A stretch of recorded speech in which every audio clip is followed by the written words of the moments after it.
Hi everybody, I'm Bill Whittle, and this is The Firewall.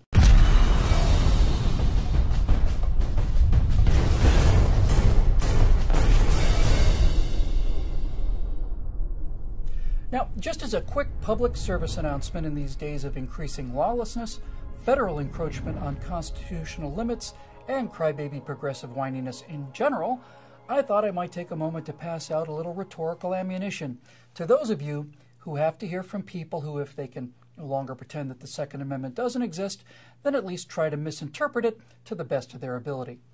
The Second Amendment to the Constitution of the United States reads, "A well-regulated militia being necessary to the security of a free state, the right of the people to keep and bear arms shall not be infringed." Now, progressives read this and say that only those people in a well-regulated militia have the right to keep and bear arms. Let's find out why this is utter nonsense, shall we? Now, over at the Constitution Society, author J. Neil Schulman conducted a remarkable exercise. He sent the text of the Second Amendment not to a lawyer, but to an expert on the English language. Roy Copperand taught journalism at USC for 17 years and served on the usage panel of the American Heritage Dictionary. Merriam-Webster's dictionary frequently cites him as an expert on American English usage. Now, I'm paraphrasing their remarkable exchange here, but basically, Schulman asked Copperand the following questions. 1. Can the sentence be interpreted to grant the right to keep and bear arms solely to a well-regulated militia? Copperand replied, the sentence does not restrict the right to keep and bear arms, nor does it state or imply possession of the right elsewhere or by others than the people. It simply makes a positive statement with respect to a right of the people. Well, Schulman then asked if the right to keep and bear arms was granted by the Constitution or whether the right pre-existed the Constitution.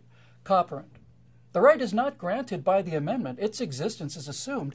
The thrust of the sentence is that the right shall be preserved inviolate for the sake of ensuring a militia. Schulman then asks the next question, namely, is the right of the people to keep and bear arms conditioned upon whether or not a well-regulated militia is in fact necessary to the security of a free state? And if that condition is not existing, is the statement, the right of the people to keep and bear arms shall not be infringed, now null and void? Copperand: no such condition is expressed or implied. The right to keep and bear arms is not said by the amendment to depend on the existence of a militia. The right to keep and bear arms is deemed unconditional by the entire sentence. Schulman concludes the exchange with an example even a progressive could understand. He sent Mr. Copperand a precisely grammatically identical sentence, which was, "A well-schooled electorate being necessary to the security of a free state, the right of the people to keep and read books shall not be infringed." Does that mean, he asked, that only a well-schooled electorate, high school graduates let's say, are the only ones with the right to keep and read books? To which Mr. Copperand replied, there's nothing in your sentence that either indicates or implies the possibility of a restricted interpretation. So, what does the Second Amendment actually say, according to an expert on the American usage of the English language? Well, 1, a well-regulated militia is one of the nice things that an armed population can provide, but it's not the only thing, and it's not the reason to arm the people. 2, the right to keep and bear arms is reserved to the people, not to the militia. This makes sense when you think about it, because a militia is a group of citizens who bring their own weapons with them.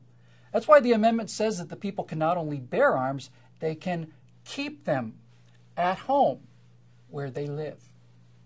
And 3rd, the right of the people to be armed is not even granted by the Second Amendment. That right is inherent in the people. And the Second Amendment says that the government cannot infringe upon that pre-existing right.